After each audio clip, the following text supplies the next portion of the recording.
Marriage as an institution is very important all over the world, and there is always a lot of agony and a lot of fear when marriage is affected. This morning, I would like to discuss what does an happy marriage look like? What are some of the indicators that marriage is affected? There is no joy, no unhappiness in marriage.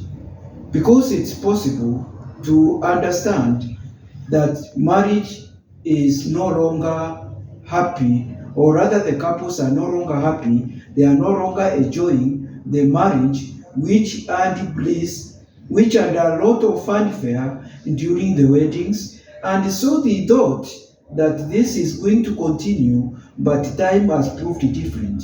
So, how can you know an happy marriage? How does it look like? And so today, as your family therapist and relationship coach, I'm going to discuss and to try to look at the inside life of marriage, and then I come out with indicators which can show that marriage is not happy. One of the indicator that marriage is no longer happiness is no longer in the marriage as it used to be. One is the aspect of intimacy, the aspect of sexual relationship. You find that this lack of not having sex anymore, it shows that life has changed. Because one of the important reasons, apart from companionship, why people marry is the aspect of sex. Because after all, this is actually the issue of bringing life in this world. If there is no reproduction, then the human race is doomed. So in an happy marriage, there is no longer any cohabitation. Cohabitation is zero. Then secondly, you find that you have nothing to say to one another apart from the pragmatics of running a home, taking care of the children, about work, going to work, and about paying bills. Nothing more. The conversation ends there. It is a sign that that marriage is not a happy marriage. Another point is that you find that one of you or both of you are having an emotional affair. What do I mean? This is a situation where you find that a person is confiding more to somebody, especially of the opposite sex, about the challenges, about the experience. They find a shoulder to lean on a person who is outside, and especially of the opposite gender. A woman will confide to a man somewhere, and the man will confide to a lady somewhere. This one emotionally has taken over from the other partner. Another point is the issue of the blame game. You find now in unhappy marriages, there is a lot of blame game. You know you are the one who is making these things become this way. You are the one who disappoints me all the time. You hurt me. You are the one who has contributed to this. You are the one who is causing this problem. If it is not the way you are behaving, our marriage will be happier. So there is a lot of blame game. And then also you find that with the time, you find that you are just roommates. So you simply accept that you are living together.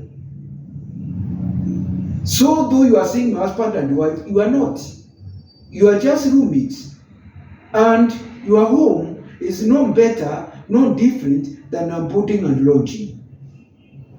So you are just living together, that is a fact. So you are just roommates, nothing more. Then you find that in this scenario, you try to distract your feelings to other people. adhere to other people, I mean especially to children. So you focus all your energy to your children, and then you divert it from your partner. So as much important we have to attach it to our children, it should not be a reason for us to divert all our energy and our attention to our partners. But then sometimes in unhappy marriages, the couples, they try now to distract their mind, and then they focus on their children so that they get solace there. And so another point is, you avoid solving problems. You sweep the problems under the rugs. You don't want to accept it. You don't want to get timely help, even from family therapists and other counselors. If you accept the marriage has got a problem, and you don't want to pretend, you don't want to play a public relationship issue, you don't want to cheat the world that all is well, because probably you are fearing the family, you are fearing the society, probably you are very significant, you have got a senior position in the society, or you are occupying a senior position in the church, or probably you are even a preacher, so you fear the way you are going to be taken, because people take you to be a role model. So you don't want to accept and seek help. And then sometime when you feel you need help, it is already too late. Then another issue is, you fantasize about a life without your spouse. You try to have imagery, mental imagery, and try to imagine even of another partner somewhere. You try to visualize how it will be without your husband, without your wife. When you have got these mental pictures, the mental images, which you call joy, having a life without your partner, it is a sign that your marriage is on the rock. Then you find that your lives you live totally different, is taking a totally different direction. The goals of your life, about your family, how your family is going to develop, about the visions of the family, about your dreams, your aspirations, is no more discussed. Each is going different direction, and nobody cares. Then another point is, you have needs, you have got needs which need to be satisfied by your partner. Either physically, emotionally, or spiritually, it is no longer satisfied. So there is high likelihood for looking for someone to satisfy these feelings. Then you find that in these unhappy marriages, there is unrealistic comparisons to other happy marriages. So every time when you have got a quarrel, you try to say, oh, you see, that family live better life.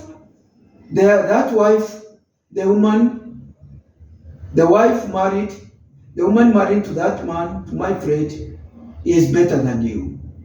Or that person is a better husband. He is more understanding. He is more tolerant than you. Then the marriage is on the rock. Then you find that you have already stopped fighting. Even if you are not happy, even if you are disappointed, you just have already left things to the feet. You no longer care. You no longer care whatever your partner does. If he comes home, if he doesn't come, whatever he does, you no longer care. When people have stopped fighting in quotes, fighting brings people close. When you're expressing dissatisfaction, it will bring you close. But when a time has come and you have stopped fighting, you have stopped caring about anything else, then something has happened and you are likely to get into serious problems. And that marriage is no longer a marriage where you can enjoy yourself. Now, in also these unhappy marriages, there is the aspect of ego superiority. You feel that you are great, you have got better qualities, you are somebody to be worshipped, to be admired, and to be taken as somebody special. When there is ego superiority in marriage, where you feel that you are better than your partner, it is the high time you should do a re-examination and realize you simply need to be assisted either by family therapists or by other people who are close to you, especially the significant others. And finally, you find that you have no time to spend with your partner. You don't have quality time. When you suspend all other things to spend with your partner, to share and do some reflection about life, and also take a walk down the memory lane, or also even to focus on the future. Otherwise, thank you very much. I'm speaking this to couples who are already in marriage. I hope you are going to use this to re-examine what is affecting your marriage life. Otherwise, thank you very much.